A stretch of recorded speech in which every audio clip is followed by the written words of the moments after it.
সবাইকে নমস্কার। আজকের লাইভ আমি শুরু করছি। আজকে বিষয়বস্তু হচ্ছে শিশুদের নিয়ম শৃঙ্খলা। শিশুদের নিয়ম শৃঙ্খলা বলতে আমরা বাচ্চাদেরকে নিয়ম শৃঙ্খলা শেখাই আমাদের স্কুলে, অর্থাৎ প্রাইমারি লেভেলে স্কুলে বাচ্চাদেরকে আগে নিয়ম শৃঙ্খলা শেখানো উচিত। অর্থাৎ এই কারণে উচিত যে বাচ্চারা কিন্তু স্কুলেই বেশি নিয়ম শৃঙ্খলা শেখে এবং তার সঙ্গে বাড়িতেও।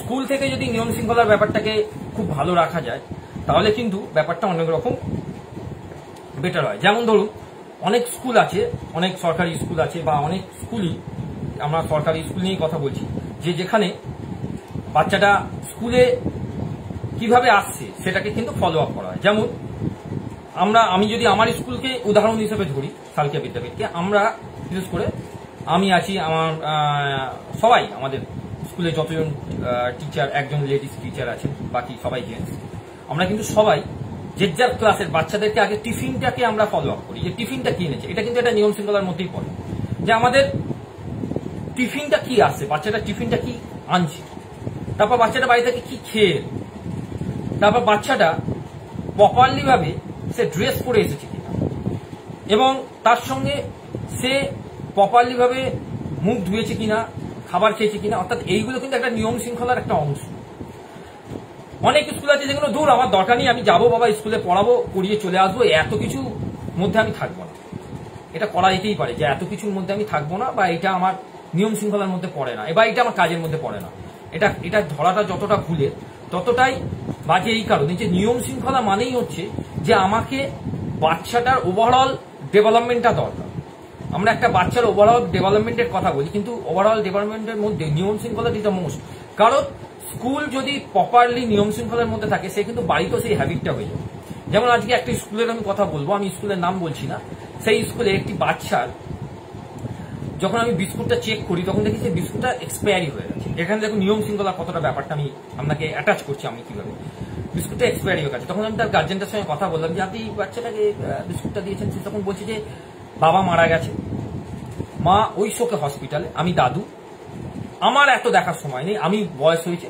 তার মানে চিন্তা করে দেখুন, সে নিজেই স্যালেন্ডার করছে যে আমি বাচ্চাটাকে দেখতে পাচ্ছি না। বাচ্চাটা পরে ওয়ানে, একটা 6 বছরের বাচ্চা, সে বাচ্চাটা যা পারলো তুলে নিয়ে চলে এলো, খেত, খেয়ে তার শরীরটা খারাপ করতো, আলটিমেটলি ভাবে আরো ব্যাপারটা ডিসঅর্ডারের দিকে যেত এবং ডিস্ট্রয় হয়ে যেত পুরো ফ্যামিলি। তাহলে কি এইটা আমাদের কাম্য?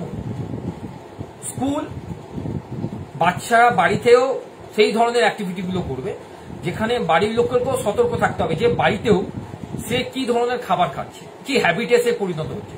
এটা একটা হ্যাবিটের উদাহরণ হিসেবে ধরা যেতে পারে, যে কি হ্যাবিটে সে আসছে। নিয়ম শৃঙ্খলার মধ্যে বাড়িতে সে কিভাবে সে নিয়ম শৃঙ্খলার মধ্যে আছে, কি রুটিনে সে কাজ করছে, কি ইতিবাচক দিকে সে কাজ করছে, সেগুলো প্রত্যেকটাই এক একটা জায়গার মধ্যে সে থাকছে। সেই জায়গাগুলো কিরকম ভাবে থাকবে, কিভাবে জিনিসগুলো থাকবে না, আমি যদি প্রপারলি একটা রুটিনকে মেনটেন করি, প্রপারলি একটা সেটকে মেনটেন করি, তাহলে কিন্তু নিয়ম শৃঙ্খলার অনেক বেশি আঁটো সাঁটো থাকবে। সে স্কুলে প্রপারলি ভাবে স্কুলে শুটা পরে যাচ্ছে কিনা, প্রপারলি ভাবে সে স্কুলে মোজাটা পরে আসছে কিনা, এটা কিন্তু বাড়িতে আগে দেখা উচিত। বাড়ি থেকে কি করলো, যা খুশি ভাবে পাঠিয়ে দিল। আমরা ম্যাক্সিমামটা দেখেছি ব্যক্তিগত স্কুলে, বা আমার স্কুলকে তো আমি সবসময় অ্যালার্ট করি এই ব্যাপারটা। মেয়ের সংখ্যা যেহেতু কম আমার স্কুলে, ছেলের সংখ্যাই বেশি, যেখানে আমার মেয়ের সংখ্যা বেশি আছে সেখানেও আমি ফলো আপ করি ব্যাপারটা, যে অনেক মেয়ে আসে ঝুঁটিটা ভালোভাবে বাঁধে না, চুলটাই ভালোভাবে বাঁধে না, চুলটা এবড়ো খেবড়ো ভাবে যেরকম আলু থালু ভাবে চলে এলো, যে কোনো একটা হেয়ার ব্যান্ড পরে চলে এলো, না, এগুলো নিয়ম শৃঙ্খলার মধ্যে পড়ে। সুন্দরভাবে দুটো ঝুঁটি বেঁধে একটা ক্লিপ দিয়ে, গার্জেনরা বলবেন স্যার অত সকালে উঠে তো আমাদের সময় হয় না, বাচ্চাটা উঠতে লেট করে।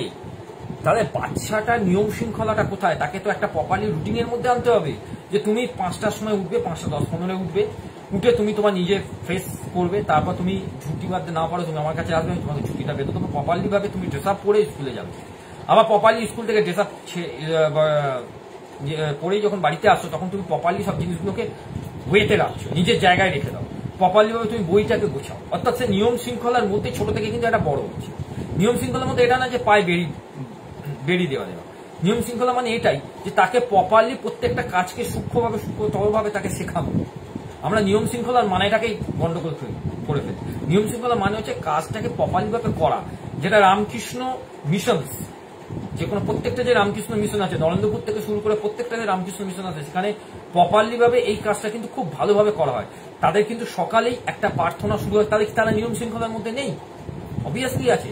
ক্যালকাটার একটা স্কুলকে আমি দেখছিলাম যে যতদূর সম্ভব রামকৃষ্ণ সারদা দেবী স্কুলটার নাম, হয়তো আমি যদি ভুল হয়, হতে পারে ভুল, সেই স্কুলে দেখলাম কি সুন্দর নিয়ম শৃঙ্খলা। সেখানে মেয়েরা, বিশেষ করে মেয়েরা একটা সার্টেন টাইমে তারা কিন্তু গান করছে, মানে স্কুলে যখন সেরা আসছে তখন কিন্তু সে প্রপারলি একটা সার্টেন টাইমে গান করছে এবং স্কুলের অ্যাটমসফিয়ারটা পুরোটাই চেঞ্জ হয়ে গেছে। সেটা কিন্তু সরকারি স্কুল। তাহলে রামকৃষ্ণ মিশন যেটা ছেলেদের ধরেন্দ্রপুর রামকৃষ্ণ সারদা দেবী যে গার্লস স্কুল আছে, তাহলে এই স্কুলগুলো কিন্তু প্রপারলি একটা নিয়ম শৃঙ্খলার মধ্যেই বাচ্চাগুলোকে বড় করে তুলছে এবং সেই জন্য সেই স্কুলের ছেলে মেয়েদের একটা নিয়ম শৃঙ্খলার সুন্দর একটা ব্যবস্থাপনা তৈরি হচ্ছে।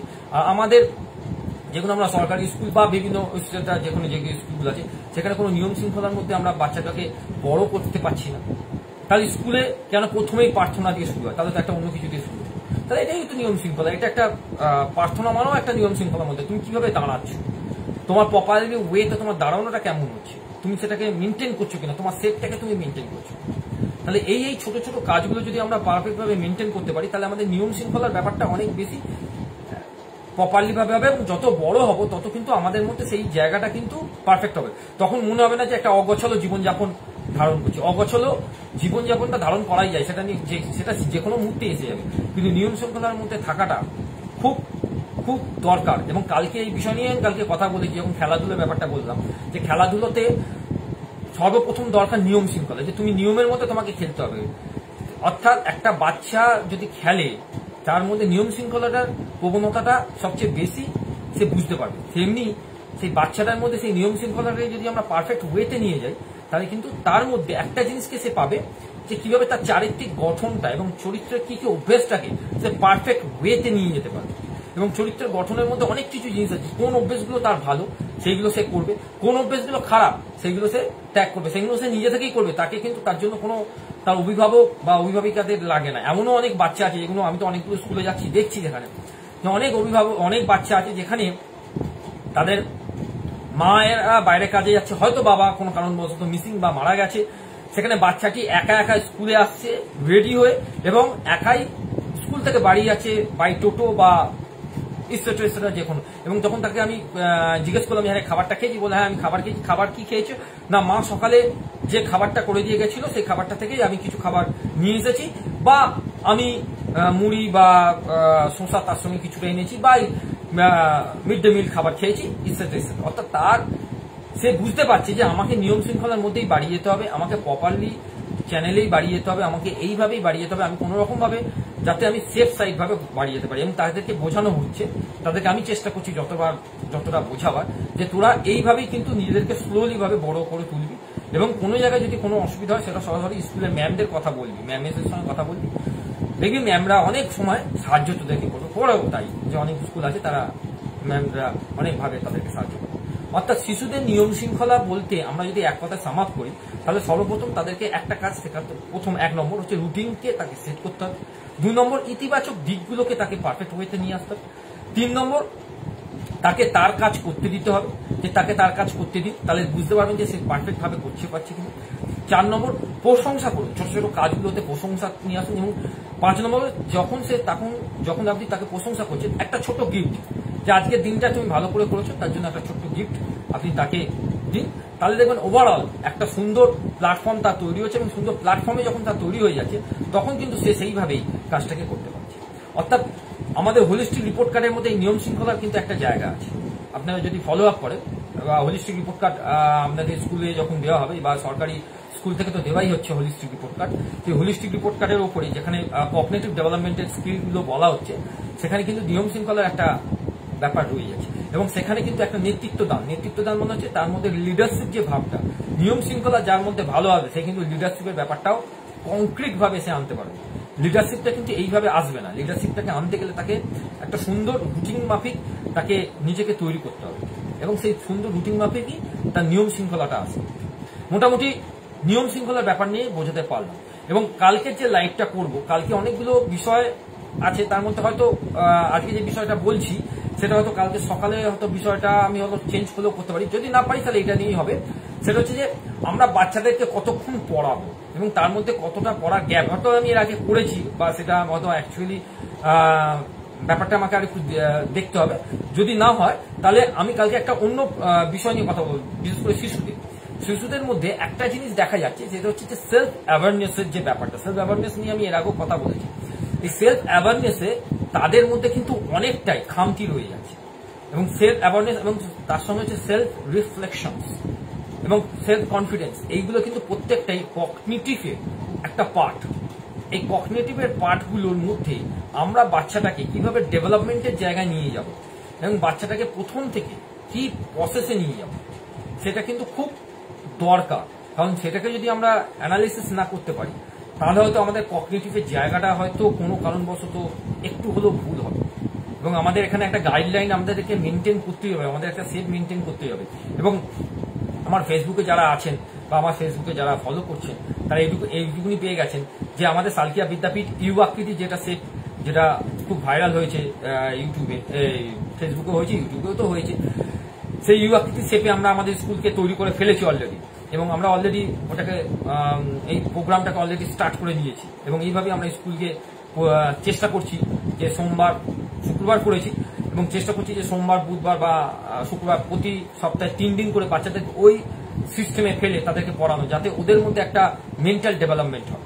এবং এই মেন্টাল ডেভেলপমেন্ট, এবং এখানেও একটা ব্যাপার আছে, এখানে কিন্তু একটা ক্লাস নয়, এখানে আমরা ম্যাক্সিমাম জায়গায় দেখছি যে বিভিন্ন একটা ক্লাস আছে। যদি এই ক্লাসগুলোতে পাঁচ করা যায়, জানি অনেক স্কুল অনেক স্টুডেন্ট বেশি, যেখানে সেখানে তো অতগুলো পেসিং নিয়ে করা যায় না, হয়তো যেখানে ধরুন কম স্টুডেন্ট সেখানে হয়তো এরকম বড় ঘর আছে, সেখানে যদি একটা ক্লাসকে যদি আমরা মিশিয়ে দিই সেখানে কিন্তু আরো বেটার রেজাল্ট আমার আসবে। যেমন ধরুন আমি 3-4 কে যদি মিশিয়ে দিই, 3-4 এর মধ্যে পরিবেশ শুধু কি ওই 3 পরিবেশই আলাদা, 4 এর পরিবেশ আলাদা, 5 এর পরিবেশ আলাদা তা তো নয়। পরিবেশের অনেকগুলো টপিক আছে। পরিবেশের মধ্যে যেমন গাছপালা আছে, পরিবেশের মধ্যে উদ্ভিদ আছে, তার মধ্যে প্রাণী আছে, তার মধ্যে ইতিহাস আছে, তার মধ্যে ভূগোল আছে, অর্থাৎ সবকিছু নিয়েই কিন্তু পরিবেশটা আমাদের তৈরি হয়েছে। তাহলে 3, 4, 5 এইভাবেই কিন্তু আমরা পরিবেশকে মিশিয়ে একটা সুন্দর সিস্টেম তৈরি করতে পারি। যদি কেউ ইংলিশে করেন, আমাদের স্কুলে যিনি ম্যাম আছেন তিনি ইংলিশে করছেন, খুব ভালো করছেন, ইংলিশটাকে মিশিয়েছেন, সেখানে কিন্তু নাউন বলতে কি শুধু কি ক্লাস 3-তেই নাউন থাকবে, 4-এ নাউন হবে না, 5-এ নাউন থাকবে না, 6-এ নাউন থাকবে না, নাউনের প্রকারভেদ কি শুধু 3, 2 বা 4 এর জন্য সীমাবদ্ধ না, নাউন তো সব জায়গায় সীমাবদ্ধ থাকবে।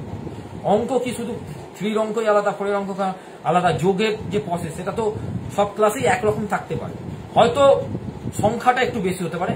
3-তে ওরা একক, দশক, শতক শিখছে, 4-এ গিয়ে সেখানে হাজার আসবে বা অযুত আসবে, 5-এ গিয়ে সেখানে লক্ষ বা নিযুত বা কোটিতে আসবে, কিন্তু প্রসেসটা তো সেম থাকে। অর্থাৎ আমরা যদি এইভাবে ক্লাসগুলোকে একটা সুন্দর মডিফাই করতে পারি তাহলে বাচ্চাদের মধ্যে এই কগনিটিভ ডেভেলপমেন্টের জায়গাটা অনেক অনেক বেটার আসবে। আর কারণ কগনিটিভ ডেভেলপমেন্টের জায়গায় যদি আমরা বেটার না আনতে পারি তাহলে আমাদের মধ্যে একটা প্রবলেম হবে, আগামী দিনে এই বাচ্চাগুলোকে কিন্তু আমরা অ্যানালিসিস করতে পারবো না। এবং যারা এইগুলোকে নিয়ে খুব স্টাডি করছে এবং আপনারা যদি নেটটাকে ভালো করে ঘাটেন, একটা জিনিস আপনাদেরকে বলে রাখছি, আগামী হয়তো 3-4 বছর পর এআই যে টুলস বার করেছে, যেটা চ্যাটজিপিটি থেকে শুরু করে এআই যে টুলসগুলো বার করেছে, এই টুলসগুলো এতটাই মারাত্মক আকার নিয়ে নিচ্ছে পরবর্তীকালে, সেখানে হয়তো বাচ্চাদের মেমোরিজে থেকে বার করে কোনো জিনিসকে তারা কিন্তু ঘেঁটে আর করবে না। তারা একটা কোনো জায়গায় একটা আটকাতে, যেমন আমাদের একটা কোনো জায়গায় আটকাতে আমরা কি করছি, চ্যাটজিপিটির সাহায্য নিয়ে সেটাকে সঙ্গে সঙ্গে একটা পেয়ে যাচ্ছি, একটা আর্টিকেল পেয়ে যাচ্ছি, সেটাকে আমরা টুকে দিচ্ছি। তাহলে 4টে বইকে বা 5টা বইকে মিশিয়ে যে একটা কগনিটিভ যে স্কিল বেরিয়ে আসবে সেটা কিন্তু আগামী দিনে আর হবে না। তার ফলে কি হবে, একটা সীমিত জায়গার মধ্যেই তাদের নলেজটা আটকে পড়ে থাকবে, সেটা আগামী দিনে আরো বেশি করে ভাইরাল হচ্ছে। আমরা এর মধ্যে আরো বেশি চ্যাটজিপিটির মধ্যে আমরা কিন্তু জড়িয়ে পড়ছি। এই চ্যাটজিপিটি বলুন আর আমাদের যে সোশ্যাল মিডিয়া যে জিমিট যেটা দিচ্ছে, এইগুলো অত্যধিক পরিমাণে যদি ইউজ করাটা জানা যায় সেটা খুব ভালো, কিন্তু ওর একটা প্ল্যাটফর্ম আছে, সেই প্ল্যাটফর্মটা যারা কাজ করে, অর্থাৎ আমি তো কাজ করছি এটার উপর ম্যাক্সিমামটা, সেটা আমরা বুঝতে পারছি যে নাউনের একটা ভাগ দিলে সেই নাউনের ভাগটা তুলে দিচ্ছে ঠিক কথা, কিন্তু নাউনের মধ্যে যে ভেরিয়েশনটা আছে সেই ভেরিয়েশনের ভাগটাকে সে আনতে চাইছে না, যার ফলে কি হচ্ছে ওই জায়গাটাতে একটুখানি প্রবলেম তৈরি হচ্ছে। অর্থাৎ এই একটা সেন্টেন্সকে সে লিখে দিচ্ছে, আপনি হয়তো একটা সেন্টেন্স সেটাকে লিখে দিচ্ছে, কিন্তু সেই সেন্টেন্সকে যখন আপনি আবার বলছেন যে এইটার মধ্যে নাউন, অ্যাডজেক্টিভ, অ্যাডভার্ব বা ভার্বসের কোন রূপগুলো আছে, তখন সে কিন্তু তার মতো করে লিখছে। তাতেও কিন্তু আপনি যখন ডিকশনারি খুলবেন দেখবেন তার মধ্যে কিন্তু অনেক ভুল বেরোচ্ছে চ্যাটজিপিটি থেকে, চ্যাটজিপিটি কিন্তু একটা প্রোগ্রামিং, অ্যালগরিদমের একটা প্রোগ্রামিং, যেটা 0-1 করে একটা প্রোগ্রামকে সেট করে দেওয়া হয়েছে, আদার্স কিছু না। এখানে শুধু একটা ছবিকে কিভাবে ক্রিয়েট করবে, ছবিকে কিভাবে মডিফাই করবে, দ্যাটস ইট, এটার জন্য বেটার। কিন্তু বাকি এই যে আমাদের পড়াশোনার যে সিস্টেম, তার জন্য বেটার নয়। আমরা তার জন্যই আমরা ওই জায়গাতে আটকে পাচ্ছি। এই জন্যই বারবার বলা হচ্ছে যে শিশুদেরকে আরো মুক্ত বাতাসে নিয়ে যেতে হবে। যদি মুক্ত বাতাসে আমরা করতে পারি, আর যে ইউ আকৃতির শেপটা, এটা কিন্তু কেরল প্রথম এনেছে, এটা বলাটা ভুল। যারা রবীন্দ্রনাথকে স্টাডি করেছে তারা ভালো করেই জানে যে শান্তিনিকেতন অনেক আগেই এটা থেকে আমাদের ইমপ্লিমেন্ট করতে শুরু করে দিয়েছে। মানে শান্তিনিকেতনে এই স্টাইলেই পড়ানো হয়। যারা শান্তিনিকেতনে গেছে, পাঠ ভবনের সঙ্গে যাদের যুক্ত আছে, তারা জানে যে এইটা কিন্তু শান্তিনিকেতন অনেক আগেই এটাকে ইমপ্লিমেন্ট করে দিয়েছে। শান্তিনিকেতনের যেটা ক্যাম্পাস আছে, শান্তিনিকেতন ক্যাম্পাসে এরকম গোল আকারে এই জায়গাটা কিন্তু করাই আছে। অর্থাৎ এটা কিন্তু কেরল প্রথম দেখিয়েছে, এটা ধরাটা সম্পূর্ণভাবে ভুল। কারণ শান্তিনিকেতনের রবীন্দ্রনাথ ঠাকুর অনেক আগে এটাকে ইমপ্লিমেন্ট করা যায়। যদি রবীন্দ্রনাথকে ভালোভাবে ঘাটা যায়, তাহলে এই ব্যাপারটা অনেক বেশি ক্লিয়ার হবে। যাই হোক, আজকের লাইভ আমি যতটুকু করতে পারলাম আশা করছি আপনাদের মোটামুটি বোঝাতে পেরেছি। কালকের লাইভ আবার নতুন করে শুরু করব। শুরু করার আগে এইটুকুনি বলবো যে আজকে ওয়েদার যতটুকু হয়েছে, অনেক মানুষের অনেক কষ্ট হয়েছে, কারণ খুব বৃষ্টি হয়েছে এবং সেখানে জল জমে গেছে। হয়তো ইউনিভার্স এই জায়গা থেকে অনেকটাই সমস্যা হয়েছে, তা সত্ত্বেও ইউনিভার্স আমাদের সঙ্গে থাকছে, এবং ইউনিভার্স থাকছে বলেই অনেক বেটার কাজ হচ্ছে। এবং ইউনিভার্সের জন্যই আজকের দিন রাত্রির সমতাটা ঠিক আছে। এই জন্য আমরা কৃতজ্ঞ ইউনিভার্সের কাছে। আমরা সবাই কৃতজ্ঞ থাকবো ইউনিভার্সের কাছে, যে আগামী দিন অর্থাৎ কালকের দিনটা সে ভালোভাবে শুরু করবে। ততক্ষণের জন্য আপনারা সবাই সুস্থ থাকুন, আমিও সুস্থ থাকছি। এই বলে আজকে লাইভ শেষ করছি। শুভরাত্রি।